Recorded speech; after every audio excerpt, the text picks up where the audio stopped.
O Gemini 3 lançou e hoje você vai aprender tudo o que ele realmente vai fazer muito bem dentro do seu trabalho. E acredite, apesar da maioria das pessoas só estar olhando para a parte de criação de códigos dele, o Gemini é um modelo que consegue te oferecer muito mais do que isso, até porque tem algumas outras ferramentas que eu vou falar que ainda vão trazer até um pouco melhor essa parte do código. Bom, o Gemini 3 ele já era uma inteligência artificial muito esperada pela gente e por todos que acompanham inteligência artificial, porque ele já estava bem atrás dos outros modelos.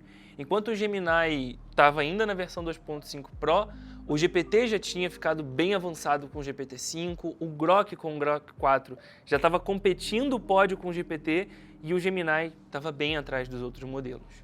Agora, com o Gemini 3 Pro, a gente já não percebe mais essa discrepância. A gente está vendo o Gemini 3.A como, na maioria dos casos, o melhor dos modelos, enquanto o GPT-5 e o Grok competem ali no raciocínio lógico, questões complexas, atrás do Gemini. Então, eu quero te mostrar o que o Gemini realmente faz muito bem. Primeiro, a gente tem que ver realmente quais são os modelos que a gente tem para usar. Bom, hoje a gente tem de opções o Claude, o Gemini, o GPT, o Grok, o DeepSeek, o Qwen, por aí vai.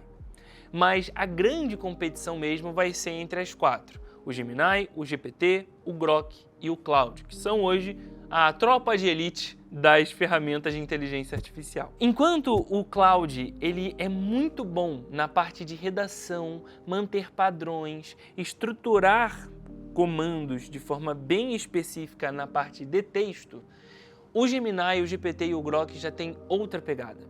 Eles já são modelos que conseguem fazer um raciocínio muito mais avançado, pensar muito mais, fazer pesquisas mais avançadas e que vão até, num planejamento, por exemplo, te trazer um uso muito melhor.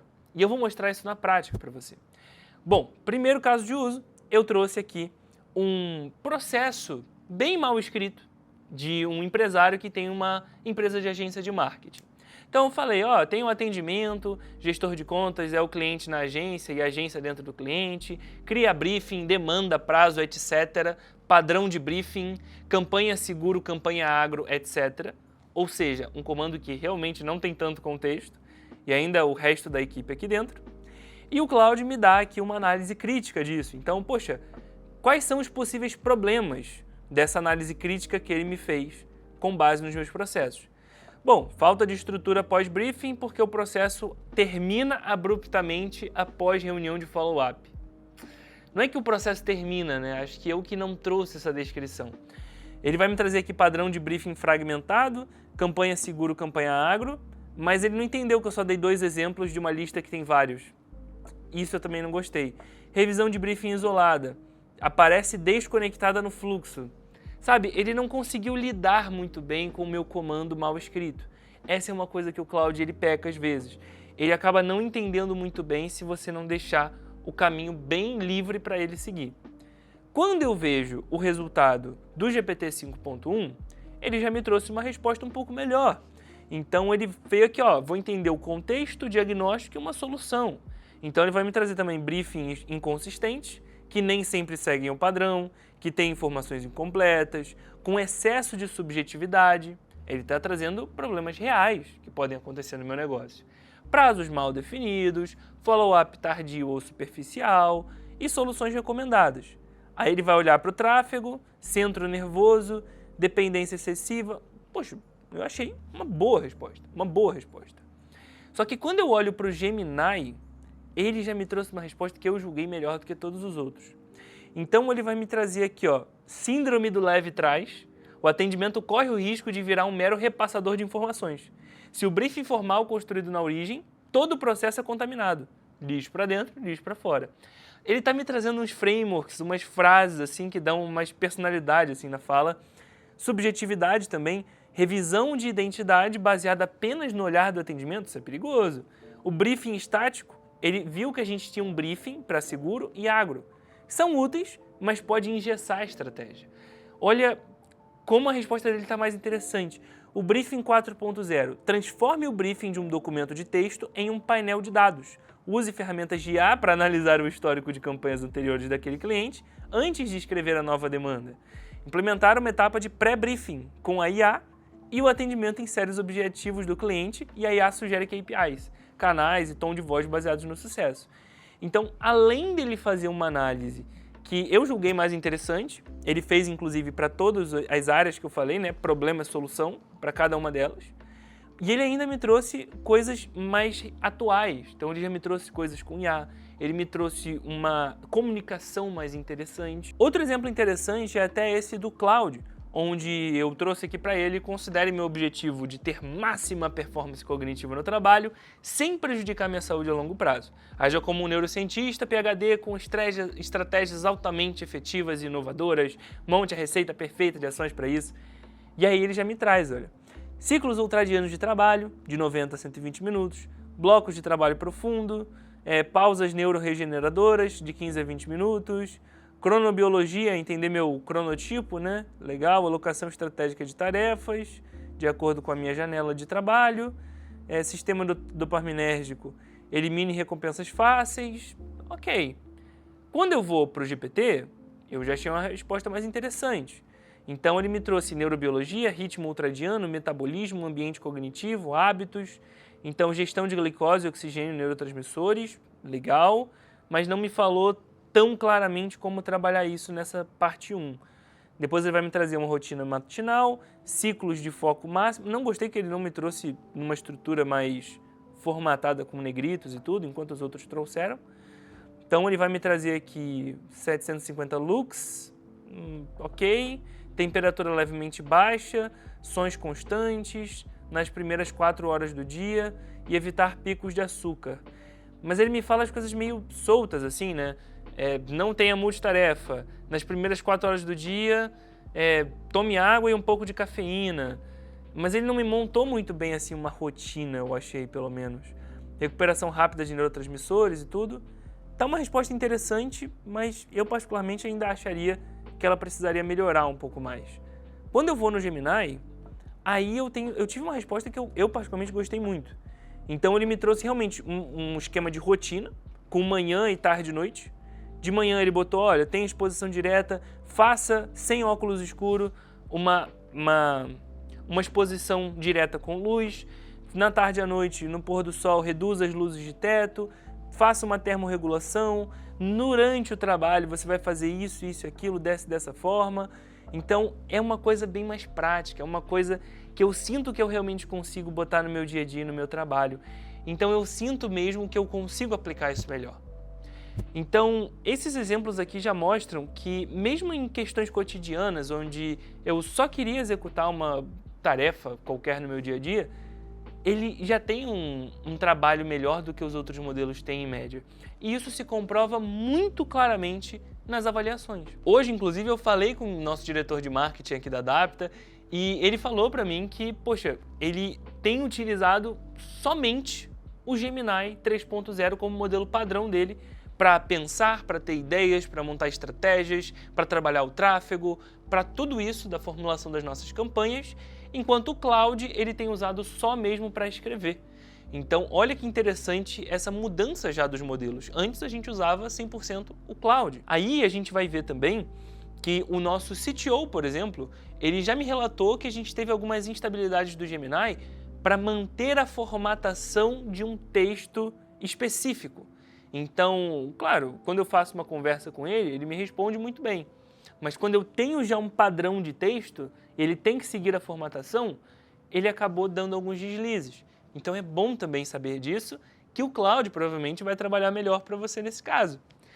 E uma coisa que todo mundo está falando muito na parte de código, que é o Gemini. Então, hoje, o Gemini é o melhor modelo para código? Usar o Anti-Gravity ou até o AI Studio é a melhor solução para você criar aplicativos? Bom, no meu uso do dia a dia e nas minhas mais de 500 consultorias que eu fiz até hoje, eu particularmente não achei que o Gemini foi o melhor modelo, tá? Inclusive, falei até com os desenvolvedores da Adapta e eles continuam usando bastante o modelo do Cloud para isso, porque ele realmente demonstra mais eficiência nesse processo. Eles lançaram ferramentas interessantes, mas que particularmente não trazem uma novidade muito específica, né? Até se eu entrar aqui no Terminal Bench Hard, por exemplo, eu consigo perceber que ele não está em primeiro lugar, o Claude ainda está acima dele, que é uma avaliação, inclusive, que vai me mostrar de codificação agêntica, que são essas IAs que desenvolvem aplicativos por conta própria. Então hoje, por exemplo, eu gosto muito mais de utilizar, por exemplo, o Lovable, que é uma ferramenta muito útil para a criação de aplicativos com IA, que já faz uma integração com banco de dados, já faz integrações automáticas com IA e que produz os aplicativos inteiros, sem você se preocupar com praticamente nada, já inclusive prontos para você publicar e vendê-los, por exemplo, conectando ali uma chave da Stripe, por exemplo. Isso aqui vai ser muito mais prático do que fazer qualquer coisa no Antigravity. Se você fizer no Antigravity ou no AI Studio para você publicar depois, você tem toda uma burocracia de subir para o GitHub, para depois você pegar esse GitHub, conectar na Vercel, às vezes precisar configurar alguma coisa por lá. Então, realmente, o Lovable, para quem não sabe nada de código e não quer se preocupar com isso, vai ser mais interessante. Eu, que já sei código, que já trabalhei com isso, eu uso bastante o Antigravity, uso bastante... O Antigravity eu nem uso muito, mas eu gosto assim do Gemini 3.0, principalmente dentro do Cursor, por exemplo. O Cursor ele é uma plataforma bem parecida com o Antigravity, onde você pode também usar o Gemini 3.0. Então, como o Cursor já é uma ferramenta mais antiga, mais consolidada, mais trabalhada, ele acaba já tendo algumas funções mais interessantes. Mas, claro, usar o plano gratuito do Antigravity tem sido bem interessante para usar o Cloud Opus, usar outros modelos de forma praticamente gratuita, né? Então, hoje, o principal ganho que eu diria do Gemini não é a parte de código, apesar de ser a coisa mais visualmente demonstrada. Hoje eu diria que o principal ganho do Gemini 3.0 é você usar ele dentro do seu dia a dia, é você fazer os seus comandos para ele, é você realmente usá-lo para pensar e trabalhar, enquanto usa outras ferramentas para criar esses aplicativos ou até para ser navegadores com IA e por aí vai. Mas mesmo que eu já tenha visto aqui que o Gemini é um excelente modelo para trabalhar no dia a dia e tem se superado até no nosso dia a dia de trabalho na Adapta, muita gente está muito impressionada com todas as criações de código, de criação de aplicativos e esse tipo de coisa que o Gemini faz.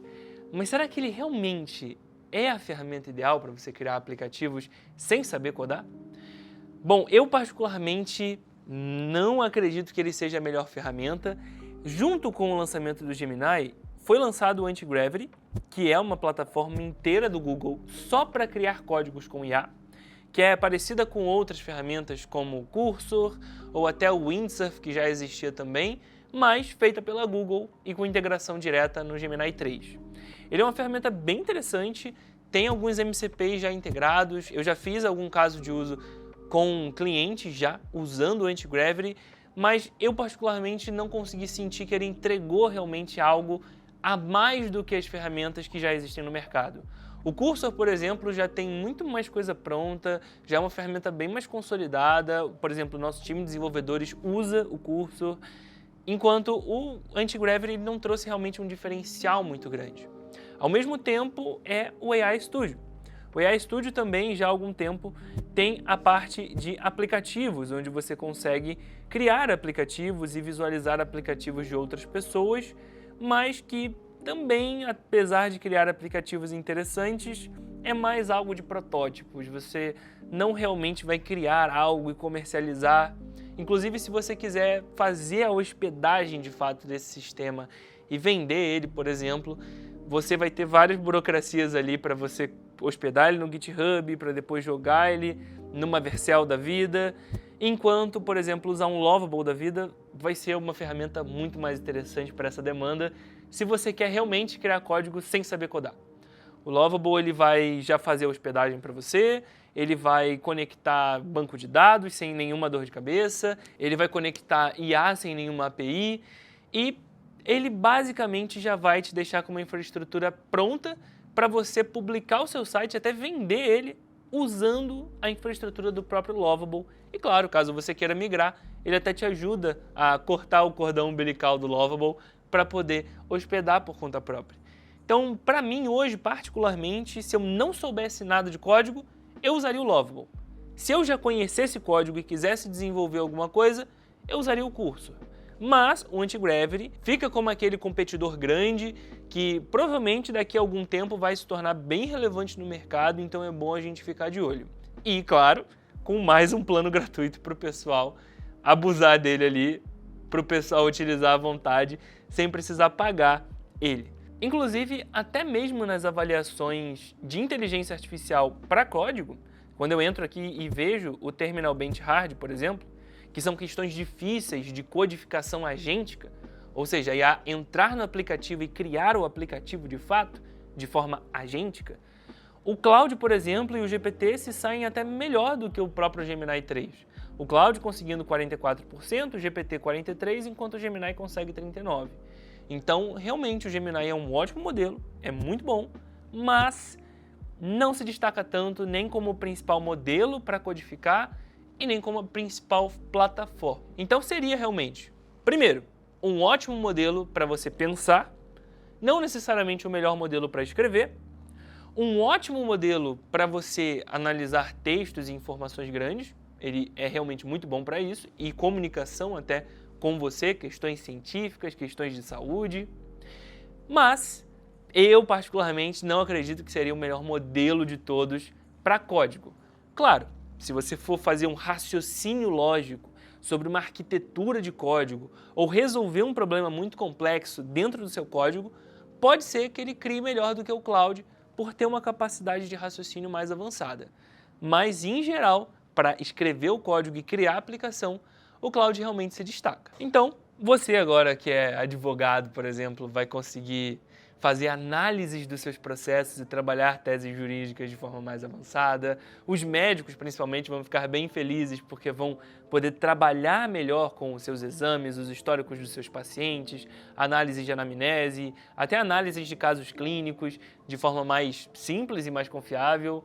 Você também, que é empresário, vai conseguir fazer com que o seu time faça estratégias de marketing melhor, estratégias comerciais melhores, que crie estratégias financeiras mais inteligentes para economizar com impostos até, e, claro, estratégias de negócio, com certeza, que até eu já estou criando alguns experts, mentores de negócios dentro da Adapta. E, como você pode ver, o Gemini 3 já está dentro da plataforma da Adapta, assim como todos os outros modelos que a gente usou para fazer a comparação, o GPT, o Claude, o Grok, e você pode entrar na plataforma da Adapta e utilizar eles à vontade. Se você já é cliente da Adapta, fique à vontade, seja bem-vindo. Se você ainda não é, eu vou deixar o QR Code aqui do lado para você entrar nesse time e fazer parte da maior empresa de IA generativa do Brasil. Então, muito obrigado e até o próximo vídeo.